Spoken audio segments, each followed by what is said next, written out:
Pune Japan Pune पूजा प्रणाम ही एक cycle वरनं निघालेली सफर, ती सुद्धा 1983 काळातली. भाग 1 आणि भाग 2 या मुलाखतीचा तुम्ही पाहिलेला आहे. आणि ही सफर कशी आनंदाने या 6 मित्रांनी केली, पण त्याचबरोबर मध्ये मध्ये ज्या काही अडीअडचणी आल्या त्यावर सुद्धा या 6 जणांनी कशी मात केली, आणि या सफरीचा एक उद्देश जो होता तो उद्देश कसा साध्य झाला, हे सगळं आपण ऐकणार आहोतच. त्याचबरोबर वेगवेगळे देश या सफरीमध्ये जे येत गेले त्यामध्ये येणारे प्रसंग असो किंवा एकूणच छान छान जे किस्से आहेत, अनुभव आहेत या तिघा जणांचे आज माझ्या बरोबर जे आहेत, तर हे सगळं आता आपण ऐकणार आहोत. भाग 1 भाग 2 तुम्ही पाहिला नसेल तर आधी नक्की पहा, त्यामुळे भाग 3 ची उत्सुकता जी आहे ती नक्कीच वाढेल. आणि हा आता भाग 3 आपण सुरू करतोय. पुन्हा माझ्या बरोबर आहेत राहुल देशपांडे, अनिरुद्ध फडके आणि नंदन खारकर. तुमच्या तिघांचंही पुन्हा एकदा स्वागत या कार्यक्रमात. आणि छान आपला प्रवास चालू आहे, म्हणजे तुम्ही तर स्वतः हा प्रवास केलेला आहे, पण आता सगळे डोळ्यासमोर असे प्रसंग उभे करताय तुम्ही की कसे ते टप्पे येत गेले. आणि त्यामधलं जसं तुम्ही सांगितलं की मागच्या भागाची आपण अगदी शेवट करताना काही बरे वाईट दोन्ही प्रकारचे अनुभव तुम्हाला या सफरीमध्ये आले, त्याबद्दल सुद्धा तुम्ही सांगितलं. आता भारताची सीमा ओलांडताना अनेक गोष्टी असतील, कारण भारतामध्ये आपल्या देशामध्ये आपण राहताना ना आपण एका कम्फर्ट झोन मध्ये असतो. मग भाषा जरी बदलली ना प्रत्येक राज्यातली, तरी सुद्धा ही आपली माणसं आहेत, ही आपल्याला समजून घेतील अशी कुठेतरी भावना असते. पण जेव्हा आपण एखाद्या देशाची सीमा ओलांडतो आणि दुसऱ्या देशात प्रवेश करतो, तिथे आपल्या सगळे दैनंदिन व्यवहारातला जो हिशोब आहे तो सुद्धा वेगळा करावा लागतो. अनेक गोष्टी खूप काळजीपूर्वक कराव्या लागतात. तर या गोष्टी कशा काळजीपूर्वक केल्यात? म्हणजे आता मला असं वाटलं की चला 5 रुपयाचा वडापाव खाऊया, तर आता मी खिशातनं देऊ शकतोय, पण हेच रुपये आता पुढच्या देशात जाऊन त्याची किंमत बदलणार आहे, करन्सी बदलणार आहे. आता मला हा 5 रुपयाचा वडापाव परवडणार आहे का, याचा विचार सुद्धा या ट्रिपमध्ये करावा लागतो. तर सीमा ओलांडताना नेमके काय अनुभव आले? तू म्हणलीस तसं नक्कीच 100% झालं की प्रत्येक देशामध्ये गेल्यानंतर तिथली करन्सी आणि आपला रुपया याचा भागाकार गुणाकाराचं गणित व्हायचं मनातल्या मनात, किंवा आपल्या 6 जणांमध्ये. आणि मग ही गोष्ट आपल्याला परवडतीये का, किंवा काय आपण त्याच्यावरती काही दुसरं काही करू शकतो का, असं 100% या विषयावरती व्हायचं. सिंगापूरमध्ये तरी जरा कमी झालं, कारण सिंगापूरमध्ये आम्ही म्हणजे आमच्या मुक्कामाची सोय जी होती ती एका भारतीय माणसाकडे झालेली होती, त्यामुळे तिथे फारसा असा काही प्रसंग आला नाही. परंतु जेव्हा आम्ही सिंगापूर ओलांडून पलीकडे इंडोनेशियात गेलो, त्यावेळेला मात्र इंडोनेशियन रुपी आणि काय भारतीय इंडोनेशियन रुपिया आणि भारतीय रुपी याच्यातलं आपल्याला एक्सचेंज रेट पण जो म्हणतो, 1-2 मिनिटं फक्त मी त्याला हे करतो की जे प्रत्येक देशात जायचे जे व्हिसा होते ते 7 ते 8 व्हिसा आम्हाला आधीच आम्ही इंडियातनं काढलेले होते. बरोबर आहे. 7 ते 8 व्हिसाच आम्ही इंडियातनं, त्यातून आम्हाला इंडोनेशियाचा व्हिसा हा फ्री मिळालेला होता. इथल्या काउन्सिलर जनरलने आमची फार ऐकून प्रशंसा करून आम्हाला फ्री दिलेला होता तो. आणि तिथं मोठा व्हिसा दिलेला होता त्यांनी दिला होता, जॅपनीज कॉन्सुलेटनी दिलेला होता. म्हणजे आमच्याकडे मॅक्झिमम आमच्या देशांचे जे विषय आमच्याकडे होते, फक्त आमच्याकडे काय 2-3 देशांचे नव्हते, ते आम्हाला क्रॉस करताना घ्यायला लागले ट्रान्सपासिफिकचे. मला सांगायचं होतं ते त्यांनी सांगितलं नव्हतं, कारण सगळे म्हणतील देशात गेलात कसे, तर आधीच आम्ही इंडियातच काढलेले होते सगळे विसा. नाही, थायलंडचा विसा आपण जकार्तामध्ये घेतला आणि जपानचा विसा आपण बँकॉक मध्ये घेतला, असं एवढंच होतं. तर असं होतं काय नाही, तेच त्याच्यात एक ऍडिशन असं की पैशाचं नियोजन परदेशी गेल्यानंतर एक प्रसंग मला असा आठवतोय की मद्रासहून सिंगापूरला जाताना बोटीचा 6 दिवसाचा प्रवास होता. त्या 6 दिवसाच्या प्रवासामध्ये करायचं काय? हो हो अगदी नुसतं समुद्र बघून कंटाळलो. नुसतं दिवसभर पत्रलेखन घरी, कारण सगळे निघाल्यानंतर पत्र लिहायला वेळ मिळाला नव्हता. एवढ्या लोकांचे एवढे हे आले होते, लोक भेटायला आले होते, निरोप द्यायला आले. सगळ्यांना आम्हाला काही ना काहीतरी पोच पावती द्यायची होती. त्यामुळे अक्षरशः गठ्ठ्याने पत्र लिहिली. आणि मग गेल्यानंतर आता बापरे, परदेशी बोट पलीकडे गेल्यानंतर आता फॉरेन करन्सी मध्ये पोस्टेज भरायला लागणार आहे, भारतीय रुपयांना नाही. आता ते पैसे कुठून आणणार? बरोबर. अक्षरशः पोस्टेजचे पैसे नव्हते.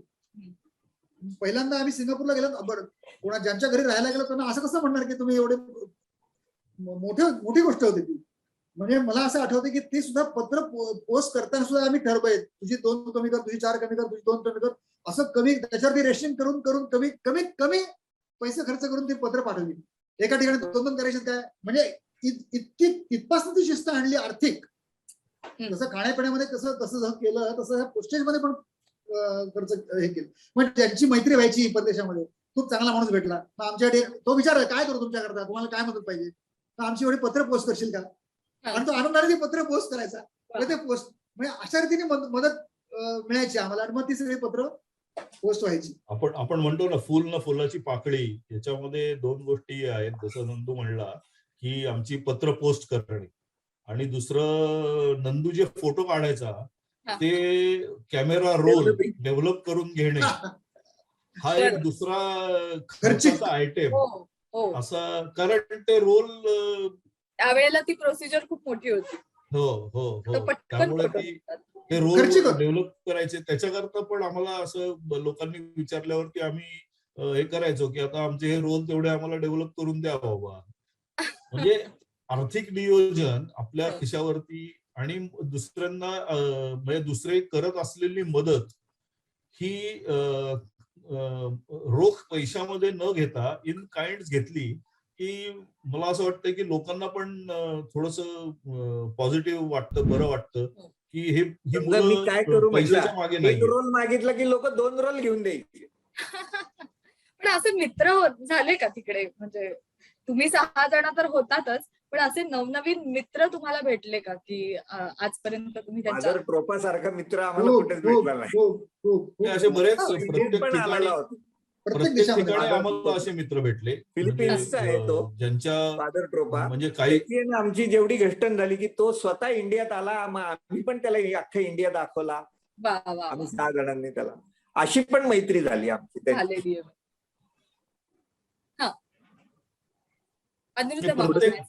प्रत्येक देशामध्ये असा, प्रत्येक गावामध्ये असे मित्र आम्हाला नक्कीच भेटले. अर्थात म्हणजे ती मैत्री काय म्हणायचं फार पुढेपर्यंत गेली नाही, परंतु त्या ठिकाणी त्या वेळेला नक्कीच ही मैत्र आमची मन जुळली, म्हणून तर आम्ही तिथे राहिलो किंवा हे करू शकलो. आणि त्यातले काही, जसं राहुल म्हणला, फादर ट्रोपा सारखा माणूस भारतात आला, किंवा अजून आम्हाला इंडोनेशियात भेटलेले असे एक शर्मा नावाचे गृहस्थ भारतात आले, किंवा इंडोनेशियात अजून भेटलेले एक राम नावाचे गृहस्थ भारतात आले. त्यावेळेला पण आमची त्यांची इथे पुण्यात आल्यानंतर भेटी झाल्या. सो नंतर सुद्धा आम्ही या लोकांची भेटीगाठी झाल्या आमच्या. पण लोकल जे मित्र भेटले ते तेवढ्या पुरते राहिले ऍक्च्युली. त्याच्यातला एक प्रसंग मी तुला सांगेन, खूप अतिशय चांगला प्रसंग, आम्ही तो आयुष्यात कधी विसरणार नाही. थोडक्यात असं झालं की इंडोनेशिया मधला आमचा पहिला, म्हणजे सिंगापूर मधनं आम्ही इंडोनेशियाला गेलो. सगळी बेट आहेत. इंडोनेशियाचं स्वरूप असं आहे की सुमात्रा, जावा आणि बाली हे तीन मोठे मेन आयलंड. पण सिंगापूर मधनं सुमात्राला जाताना सुद्धा वाटेत 2 छोटे आयलंड क्रॉस करून जायला लागतात. आम्ही ती 2 छोटे आयलंड क्रॉस करून गेलो. म्हणजे जसा मगाशी तो पोलीस स्टेशनचा प्रसंग सांगितला की त्या पोलिसांनी संडास साफ करायला सांगितलं, तो एक ते छोटं बेट होतं. त्या बेटावरनं अतिशय एक छोट्या लाकडी होडक्यातनं आम्ही इंडोनेशियाच्या मेन लँड सुमात्रामध्ये गेलो. तर त्या बोटीवाल्याने आम्हाला फसवलं, तिकिटाचे पैसे घेतले, वाटेत तुम्हाला 3 दिवस खायला प्यायला मिळेल म्हणून सांगितलं, आणि काहीही खायला प्यायला दिलं नाही. आणि अक्षरशः 2 दिवस 2 रात्री संपूर्णपणे उपाशी. फक्त तहान लाडू, जसं तू मगाशी म्हटलीस की बिस्किटाचे पुढे 2-3 फक्त होते, त्या बिस्किटाच्या पुड्यावरती आणि पाण्यावरती आम्ही 2 दिवस 2 रात्री काढल्या आणि अक्षरशः कसं काय अंगात त्राण राहिले असेल शिल्लक. खरंय खरंय. त्या सुमात्राच्या मेन लँडला आम्ही ते पाकानबारू नावाचं गाव, त्या पाकानबारू गावात पोर्ट वरती आम्ही दुपारी 12 सुमार उतरलो. सायकली त्या होडीतनं त्या खोडक्यातनं काढून जमिनीवरती घेतल्या, त्या उचलण्याची पण ताकद नव्हती आणि अतिशय विमनस्क अवस्थेमध्ये पोर्टवरती जाऊन एका समोरच्या हॉटेलमध्ये बसलो. तो इंडोनेशिया बरं, तिथे खाण्यापिण्याची सगळी व्यवस्था म्हणजे सगळा आनंदाचं सगळं. चहा सुद्धा तिथे आपल्यासारखा चहा, दूध घातलेला चहा मिळत नाही तिथे. ते ऐर नावाचं एक पेय मिळतं, म्हणजे कोरा चहा, बरं, काळा चहा, अतिशय ते विचित्र कडवट पेय. पण आता भूक एवढी लागलेली, गरज पाण्याची याची म्हणून ते कसं तरी प्यायलो. तिथे त्या गावात कोणाला इंग्लिशचा गंध नाही कोणाला. अतिशय खेडेगाव, छोटस गाव. सुमात्रा हा भाग अतिशय मागासलेला. बरं, हे प्लॅन करताना निघताना ह्या सगळ्या गोष्टीची कल्पना नव्हती की तिथे किती लोक पुढारलेली आहेत, ह्याची कल्पना मॅप काढता म्हणजे रूट काढताना येत नाही कोणाला. बरोबर. मग त्या हॉटेलमध्ये बसलेलो असताना एका माणसाने आम्हाला हा ऑब्झर्व केलं, बघितलं की हे नक्की कुठून आले काय. बरं, सायकलला आमच्या बोर्ड लावले होते, Pune Japan Pune cycle tour, सगळे असे वेगवेगळे इंग्लिशमध्ये बोर्ड. ते बोर्ड वाचून त्याला कळलं की हे म्हणजे, आणि सगळ्या देशांची नावं लिहिली इंडिया इंडोनेशिया. त्याला कळलं की हे लोक इंडियातनं सायकल टुरिस्ट म्हणून आपल्या देशात आलेले आहेत. ते पाहून तो, त्याला इंग्लिश येत होतं, त्याचं नाव तेओ सन्याल असं त्याचं नाव. आणि तो आपणच आमच्याकडे आला आणि त्यांनी आम्हाला विचारलं, काय कुठून आला, काय झालं, तुम्हाला काही प्रॉब्लेम आहे का, हे विचारलं. तर अक्षरशः कोणतरी देव माणूस भेटल्यासारखा आम्हाला साक्षात्कार झाला. आणि तुला सांगतो, पुढच्या जेवढे दिवस आम्ही त्या पाकानबारू मध्ये होतो, 5-6 दिवस, ते संपूर्ण जबाबदारी त्या माणसाने आमची घेतली. आमची राहायची व्यवस्था केली, खायची पिण्याची व्यवस्था केली, सगळं सगळं सगळं. म्हणजे एवढंच नाही, तर त्या पाकानबारू गावाच्या महापौरांची भेट घडवून आणली, आम्हाला चांगली मदत मिळवून दिली. काय नाही त्यांनी आमच्याकडे काय नाही केलं, सगळं त्यांनी पैसे मिळवून दिले, सगळं सगळं सगळं त्यांनी आमच्याकडे केलं. इतकं अचानक देव, हा लोकल स्थानिक माणूस ज्याला आमच्याबद्दल काही माहिती नाही, कुठलाही पत्रव्यवहार नसताना, त्याला कुठलेही आम्ही सर्टिफिकेट्स न दाखवता सुद्धा केवळ माणुसकी. आणि हा परदेशातून आलेले लोक आहेत आणि ते अडचणीत सापडलेले दिसत आहेत. त्यांच्याकडे भाषेची अडचण, खायची प्यायची अडचण, आणि कोणीतरी आपल्या देश बांधवांनी त्यांना फसवलेलं दिसतंय. हे बघून त्यांनी आम्हाला मदत केली, ती खरंच आम्ही विसरणार नाही. म्हणजे फारच सुंदर अनुभव आला की एकाच देशामध्ये, आपल्याही देशात असे अनेक अनुभव येतात की एखादा वाईट अनुभव आला तर चांगल्या, म्हणजे जिथे वाईट व्यक्ती असतात तिथे चांगल्या व्यक्ती सुद्धा असतातच. त्यामुळे हा एक छान अनुभव आला. फक्त आपल्या या सगळ्या गप्पांमध्ये मला वाटतं की राहुल मामाचं नेट कनेक्शन किंवा काहीतरी टेक्निकल एरर आल्यामुळे तो आता या मुलाखतीत नाहीये. प्रयत्न करूया आपण की या मुलाखतीत तो पुन्हा जोडला जाईल, पण तोपर्यंत आपल्या गप्पा चालू ठेवूया आपण. तर अद्वैत मामा काय सांगत होतात, म्हणजे ह्याच प्रश्नाला देवसंज्ञाबद्दल सांगत होतो की देव माणूस म्हणजे मला उपमा, म्हणजे आम्ही पुण्याची माणसं सिंहगडावरती जातो, सिंहगड चढल्यानंतर आपल्याला चढता चढता दम लागतो, आणि मग वरती गेल्यानंतर ताक प्यायल्यानंतर जी आत्मशांती मिळते, म्हणजे गरज असताना आपल्याला ते थंडगार ताक मिळतं, त्यावेळेला आपल्याला जो काही एक आत्मिक आनंद मिळतो, तसा आनंद आम्हाला देवसंज्ञांनी दिला. त्यावेळेला गरज होती त्या आधाराची. कारण जसं नंदूनी सांगितलं की आम्हाला आमच्या सायकली सुद्धा नीट पेलवत नव्हत्या, धरता येत नव्हत्या. 2 दिवस आम्ही उपाशी, आणि नुसतं उपाशी नाही, त्या छोट्या होडग्यामध्ये जिथे समुद्राच्या आणि खाडीच्या लाटा पण वर खाली करणाऱ्या अशा होत्या, त्यामुळे उचंबळून येणारं सगळं शरीर आणि पोटात अन्नाचं कण नाही, अशा परिस्थितीतनं खाली उतरल्यानंतर एका जागी बसून तिथे आम्हाला ज्या देवसंज्ञांनी जे मदत केली, त्याच्या ओळखीच्या त्या हॉस्टेलमध्ये त्यांनी आम्हाला आमची सोय केली राहण्याची, आणि 4 दिवस आमची तिथे त्यांनी व्यवस्थित काळजी घेतली, त्याला काही तोड नाही, खरंच तोड नाही.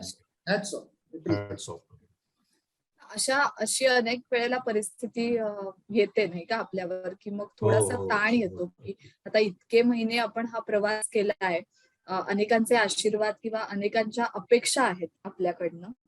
आणि आता एवढं सगळं करताना एखाद्या वेगळ्या देशामध्ये आपण प्रवेश केल्यानंतर असा अनुभव येतोय.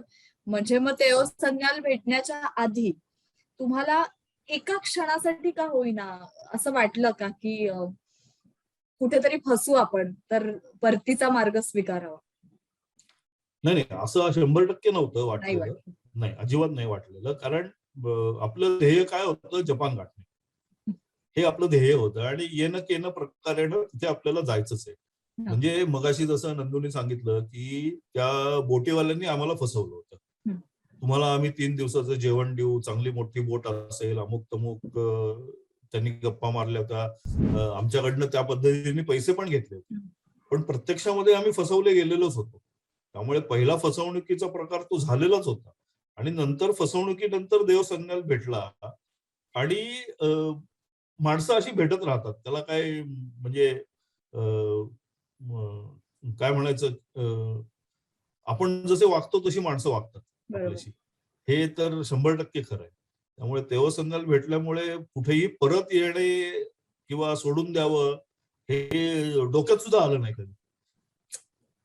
म्हणजे आपण प्रवास करताना नाही का, काही मैलाचे असे दगड असतात, आपल्याला ते अंतर सांगत असतात, एक दिशा दाखवत असतात. तर असे अनेक दिशा दाखवणारी माणसं त्यावेळेला तुमच्या प्रवासात येत गेली. पण स्वतःला या सगळ्या प्रकारांमधनं किंवा अशी काही फसवणूक होत असताना मोटिवेट कसे करत होतात तुम्ही, की नाही अजून आपल्याला खूप प्रवास करायचा आहे आणि तो चांगला होणार आहे? त्या 6ही जणांनी स्वतःला मोटिवेट ठेवण्यासाठी काय प्रयत्न केले? आमच्याकडे एक मोटिवेशन फॅक्टर 2 होते. एक गणपती अथर्व शीर्ष, जे आम्ही रोज म्हणायचो. आणि दुसरं आमच्याकडे एक मोटिवेशन फॅक्टर होता, तो म्हणजे आम्ही आता खरं हे म्हणजे काय म्हणायचं, शाळकरी मुलांचं उत्तर होऊ शकतं कदाचित, पण आम्ही पण काय फारसे मोठे नव्हतो त्यावेळेला. आम्ही 304 पत्त्यामधला एक खेळ जो आहे तो खेळायचो आम्ही. ज्याला 6 जण लागतात. तो आमचा एक काय म्हणायचं, एक विरंगुळा आणि दिवसभरामधल्या घडामोडी विसरण्याचा एक मार्ग, अशा हेतूने आम्ही त्याच्याकडे बघायचो. आणि साहजिकपणे त्या गेम मधनं आम्हाला जो काही आनंद मिळायचा, त्या आनंदामध्ये आम्ही तो दिवस संपवायचो आणि दुसऱ्या दिवशी नवीन जोमाने पुढे मार्गक्रमणा करायची. असं सगळं ते होतं. त्यामुळे 2 हे अथर्व शीर्ष आणि 304 हे 2 गोष्टी आम्हाला खूप शेवटपर्यंत त्यांनी आमची खूप हे केली. गंमत म्हणजे अथर्व शीर्ष आणि 304 ह्या गोष्टी अजूनही आजतागायत चालू आहेत. आम्ही जेव्हाही भेटतो, आता परवा गणपतीमध्ये आम्ही भेटणार आहोत, ते अथर्व शीर्ष म्हणण्याकरताच भेटणार आहोत. आम्ही सगळ्यांनी मिळून आल्यापासून सहस्त्रावर्तनाचा कार्यक्रम करतो. हे त्यातनंच आलेली ती एक चालत आलेली प्रथा आणि प्रेरणा आहे. क्या बात, खरंच. पण हे सगळं फक्त तुम्ही 6 जणांपुरतच मर्यादित नाही ठेवलं. म्हणजे आता आपल्या देशातली जी काही संस्कृती आहे, ज्या परंपरा आहेत, आपल्यावर घडलेले जे संस्कार आहेत, ते इतर देशातल्या लोकांना सुद्धा कळावेत. हा सुद्धा एक उद्देश होता या सफरी मागचा, की तुम्ही 6 जण भारताचं प्रतिनिधित्व करताना भारतात काय अशा छान छान गोष्टी घडतात, ज्यामुळे आम्ही सगळे माणसं म्हणून घडतो. तर हे दाखवण्याचा एक छानसा प्रयत्न या सफरीतनं होता. त्यातलाच एक छोटासा प्रयत्न म्हणजे तुम्ही ज्या ज्या गावांमध्ये राहिला, ज्या ज्या गावांना या दरम्यान भेट दिली, तिथे तुम्ही खास करून पुण्याची एक खास भेटवस्तू देण्याचा प्रयत्न केला. त्या प्रत्येक गावातल्या कुठे जिथे राहिलात किंवा ज्या लोकांना भेटलात, ते काय होतं, ती भेटवस्तू काय होती, ते देण्यामागचं कारण काय होतं आणि ही संकल्पना कोणाची होती? ती संकल्पना अशी, जायच्या आधी पुण्यामध्ये ज्यावेळेला आम्ही खूप लोकांना भेटलो, लोकांनी मदत केली. भेटता पुण्यामध्ये दगडू हलवाई गणपतीचं प्रतिष्ठान खूप प्रसिद्ध मोठं आहे, सुवर्णयुग तरुण मंडळ त्यांचं नाव. जेव्हा त्यांच्या अध्यक्षांना भेटायला गेलो या माध्यमातून, तेव्हा त्यांनी आम्हाला आमचं जे काही मदत करायची त्यांच्या वतीने त्यांनी केली. आणि त्यावेळेच्या, आता गणपतीची मूर्ती दरवेळेला बदलती असते किंवा त्या दागदागिने बदलतात, रूप बदलतं. त्या वर्षीची स्थापना जी केली होती गणपतीची, त्याचे 100 फोटोग्राफ्स लॅमिनेटेड आम्हाला त्यांनी दिले. एनव्हलपमध्ये टाकून प्रॉपर पॅकिंग करून बरं आणि त्यांच्यातले हे 100 फोटो तुम्ही बरोबर घेऊन जा आणि जिथे जिथे जाल तिथे हे लोकांना तिथे वाटा. आणि पुण्याचं हे एक दैवत आहे, पुणे हे त्याकरता प्रसिद्ध आहे, याची महती सांगा याकरता त्यांनी आम्हाला ते 100 फोटो दिले आणि त्याचा खरोखर इतका उपयोग झाला. जिथे जिथे राहिलो, मग ते देवळामध्ये राहिलो असू किंवा कोणाच्या घरी राहिलो असू, कुठला जाती धर्माचा माणूस आहे हे न पाहता प्रत्येक मुक्कामाला आम्ही एक एक फोटो दिला. अक्षरशः फोटो बघितल्यानंतर लोकांना वेळ लागतो, क्या बात आहे, अतिशय खुश व्हायचे लोक. जे भारतीय लोक होते ते तर खुश व्हायचे, जे भारतीय नव्हते तेही व्हायचे. पण गणपती इंडोनेशियामध्ये, मलेशियामध्ये गणपती हे दैवत प्रसिद्ध आहे. म्हणजे इंडोनेशिया हे मुस्लिम राष्ट्र आहे, मलेशिया मुस्लिम राष्ट्र आहे, पण तरी सुद्धा तिथे ठिकठिकाणी गणपतीच्या मोठमोठ्या मूर्त्या आहेत. म्हणजे इंडोनेशियामध्ये आम्ही बालीमध्ये गेलो. बाली हे आपण ऐकून आहोत की बाली हे बेटच हिंदू वस्तीचं बेट आहे. बालीमध्ये जी युनिव्हर्सिटी आहे, उदयाना युनिव्हर्सिटी, या युनिव्हर्सिटीच्या गेटवरती मोठा गणपतीचा अतिशय भव्य मूर्ती साकारलेली आहे. रामायण महाभारतातल्या मूर्ती साकारलेल्या आहे. पण त्यांना गणपती माहिती आहे सगळ्यांना. ते मुस्लिम असून सुद्धा त्यांना सगळं ते लोक मानतात ह्या आपल्या दैवताला. तर त्यांना ते गणपतीचा फोटो दिल्यानंतर ते इतके खुश व्हायचे. अर्ध काम तिथेच झालेलं असायचं आमचं. राहायची व्यवस्था झाल्यानंतर मग काहीतरी आमच्याकडनं काहीतरी म्हणून आम्ही ते गणपतीचा फोटो द्यायचो आणि त्यातनं सगळं पुढचं साधलं जायचं. वा. आणि आता पुन्हा राहुल मामा पण जोडला गेलाय आणि तू काही टेक्निकल एररमुळे या मुलाखतीत नव्हतास, तर छान अनुभव दोघेही शेअर करत होते आणि पुन्हा आता या मुलाखतीचा भाग आहेस तू. तर तुम्हाला तिघांनाही असं विचारायचं की टप्प्याटप्प्याने वेगवेगळे देश जे येत गेले ना, तर जपानच्या आधी म्हणजे जपानला पोहोचण्याच्या आधी जे वेगवेगळे देश येत गेले, त्या प्रत्येक देशामध्ये जसं तू सांगितलंस की दगडूशेठ गणपतीचा एक छानसा लॅमिनेटेड फोटो हा तुम्ही जी व्यक्ती भेटत गेली त्या व्यक्तीला भेटवस्तू म्हणून दिली. तर यामुळे एक प्रेम वृद्धिंगत झालं त्या लोकांचं आणि तुमच्याकडे बघण्याचा दृष्टिकोन बदलला. पण याबरोबर अशा अनेक गोष्टी त्या लोकांकडनं सुद्धा तुम्हाला शिकायला मिळाल्या असतील. म्हणजे जसं तुम्ही भारताला रिप्रेझेंट करत होतात, तसंच ती लोक सुद्धा त्यांचे देश, त्यांची संस्कृती तुम्हाला सांगत असतील, शिकवत असतील. तर असे काही अनुभव सुद्धा शेअर करा. आम्ही म्हणजे इंडोनेशियामध्ये तर इंडोनेशिया सोडला, परत सिंगापूरवरला आलो आणि मग आम्ही मलेशियामध्ये, म्हणजे मी थोडीशी जम्प घेतो इन द सेन्स की आठवणी खूप आहेत, सांगण्यासारखे किस्से पण खूप आहेत. परंतु तुझ्या प्रश्नाच्या अनुषंगाने एक प्रसंग मला असं सांगावासा वाटतो की आम्ही मलेशियात असताना आम्ही पेनांग या गावामध्ये गुरुद्वारामध्ये उतरलो होतो आणि काही कारणामुळे तिथले लोकल्स आणि आम्ही यांच्यामध्ये काहीतरी तेढ निर्माण झाली. आता ते कारण काय होतं आता एवढं काय आठवत नाहीये नीटचं, परंतु आमच्यामध्ये तेढ निर्माण झाली होती. म्हणजे आम्ही तरुण रक्त दोघांचंही, आमचं पण आणि आमच्या समोर जे लोक होते त्यांचं पण, आम्ही दोघं एकमेकांसमोर उभे राहिलो. म्हणजे इतकं की आता मारामारीचीच वेळ येणार अशी. त्यावेळेला त्या पेनांग गुरुद्वाराचा एक श्रेष्ठ सरदार माणूस आमच्या दोघांमध्ये येऊन उभा राहिला आणि तो म्हणला, ये आप क्या कर रहे हो, ये झगड़ा क्यों कर रहे हो, अगर आपके पास लाठी है तो सामने वाले के पास भी लाठी है, लेकिन अगर आप नमस्कार करोगे तो सामने वाला भी नमस्कार करेगा आपसे.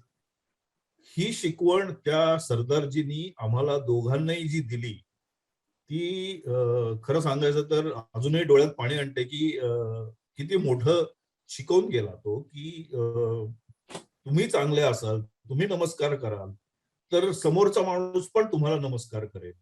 तुम्ही जर काठी घेतली तुमच्या हातामध्ये तर समोरचा माणूस पण काठी. अशी पण माणसं आम्हाला भेटली आणि हा प्रसंग खूप म्हणजे मनाला अजूनही तो विसरता येत नाही असा प्रसंग आहे तो. प्रणामचा खरा अर्थ टप्प्याटप्प्याने तुम्ही सुद्धा जाणत होतात. म्हणजे पूजा प्रणाम हे नाव जरी तुम्ही 6 जणांनी ठरवून ठेवलेलं असलं तरी त्या प्रणामचा अर्थ समोरच्या देशांमध्ये सुद्धा तिथे कसा लागू पडत होता याचं एक छानसं उदाहरण होतं निरुत्तम मामा हे. पण हे छोटे छोटे देश आणि जसं तुम्ही सांगितलं की एक रूट तुम्ही ठरवलेला आणि त्या रूटवरनच प्रवास होत होता. पण माणूस म्हटल्यानंतर त्याला मोह आवरत नाही का? म्हणजे वेळेत एखादं डेस्टिनेशन गाठायचं जरी असलं तरी प्रत्येक देशात प्रत्येक राज्यात गेल्यानंतर तिथली खासियत तिथलं वैशिष्ट्य जे आहे ते बघता बघता पुढे जायचं असं काही ठरवलेलं का? की जपान हा एक उद्देश धरून मध्ये येणारे देश आणि मध्ये येणारी जो मार्ग आहे तोच पकडायचा की थोडीशी वाट बदलून तो देश बघून घ्यायचा आणि मग पुन्हा आपल्या वाटेला लागायचं असे काही प्रयोग केलेत का? नाही, तसं नाही प्रयोग केला. पण आम्ही इंडोनेशियात असताना प्रपाट नावाच्या गावामध्ये गेलो. हा. त्या ठिकाणी पाडांग फूड मिळायचं. पाडांग फूड. बरं. आता पाडांग फूड म्हणजे काय? तर या फूडचा अर्थ ते दर शुक्रवारी अन्न बनवायचे, शोकेस मध्ये ठेवायचे आणि ते 8 दिवस खायचे. अच्छा, बरं. त्याला पाडांग फूड. हा. तर ते पाडांगचे ते आम्हाला पहिल्यांदा काय कळलं नाही, पण नंतर कळलं की मग आम्ही तसलं नाही. मग आम्ही विचार करायचो. तिथे एका दगडावर संध्याकाळी जाऊन बसायचो. आम्ही 6 जण विचार करायचो. आज तिकडं असतो तर आज मी हे खाल्लं असतं, मी ते खाल्लं असतं. ह्याची कराचीची बर्फी चांगली असते, ह्याची कचोरी चांगली असते, तिकडं ह्याचा ढोकळा चांगला मिळतो. असे आठवणी काढत नुसतं बसायचो, केळी खायचो आणि दिवस पार काढायचो. म्हणजे असेही अनुभव आहेत त्याच्यामध्ये. हे पण रूट कुठे आम्ही हे नाही केला. रूट कुठे आम्ही चेंज नाही केला. रूट नाही बदलला, कधीच नाही. रूट बदलला नाही. म्हणजे जो सुरुवातीला ठरवलेला जो होता त्याच मार्गाने आमची त्याच्यावर मागे कारण पण होतं ऍक्च्युली की समजा त्यावेळेची परिस्थिती 83 सालची परिस्थिती अशी होती की जरी आम्ही ठरवलं असतं तरी सुद्धा त्यावेळेला थायलंड आणि कंबोडिया यांच्यामधली क्रॉस बॉर्डर संबंध काही एवढे चांगले नव्हते. म्हणजे आम्ही जरी ठरवलं असतं की आम्हाला कंबोडियाला जायचंय थायलंडवरनं तरी सुद्धा त्यावेळेला ते शक्य नव्हतं कारण थायलंड देशाचे आणि कंबोडियाचे संबंध किंवा बॉर्डर्स त्यावेळेला क्लोज होत्या आणि त्याच्यामुळे आम्हाला ते म्हणजे शक्य पण नव्हतं त्यावेळेला. त्यामुळे आम्ही आमची जी काही आयटनरी ठरवलेली होती म्हणजे नंदू कदाचित ऍड करेल याच्यामध्ये की आमचा पहिला जो प्रोग्राम होता अगदी सुरुवातीला त्यावेळेला आमच्या ह्याच्यामध्ये कंबोडिया आणि व्हिएटनाम दोन्ही होतं. परंतु because of cross border tensions between Thailand आणि कंबोडिया आम्हाला ते नाही करता आलं आणि त्यामुळे आम्हाला थायलंडवरनं फिलिपिन्सला जावं लागलं. बरोबर.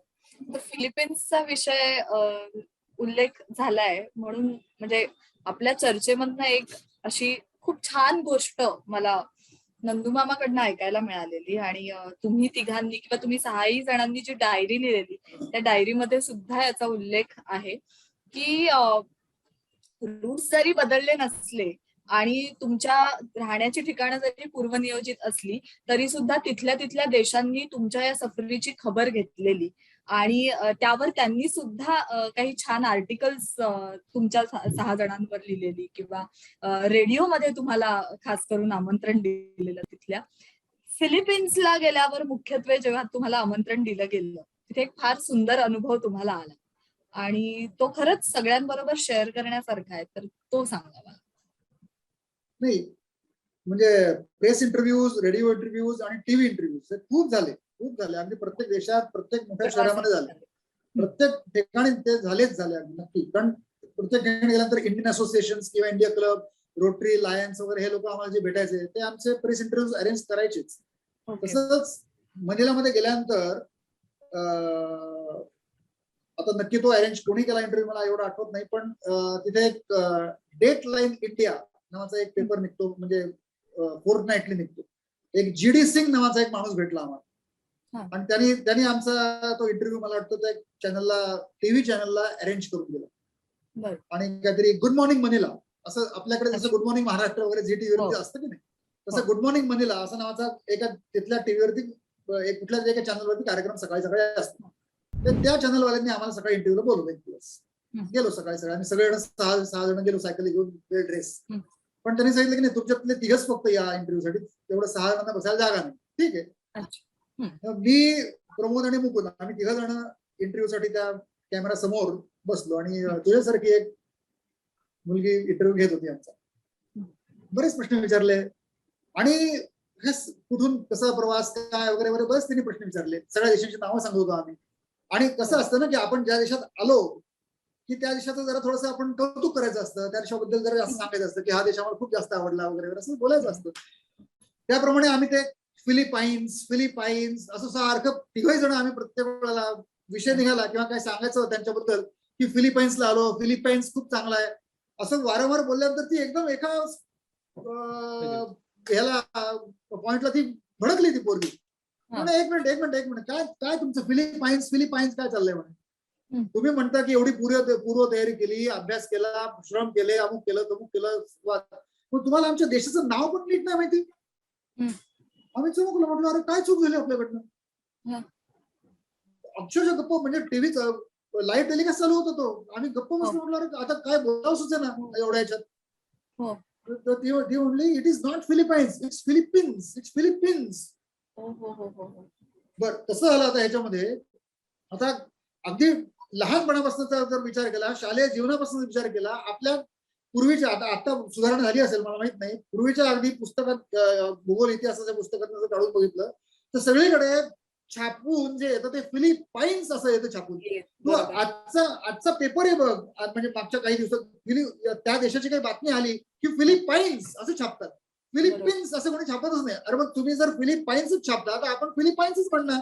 इंग्लिश जरी स्पेलिंग कसं असलं तरी जे आपल्याला मराठीमध्ये वाचायची सवय आहे, फिलिपाईन्स वाचलं जातं किंवा तो प्रॉपर प्रोनाउन्सिएशन माहित नसल्यामुळे तोच शब्द तोंडात बसला, तोच शब्द रूढ होतो. बरोबर, तो शब्द रूढ झाला. तसंच बोललो ना.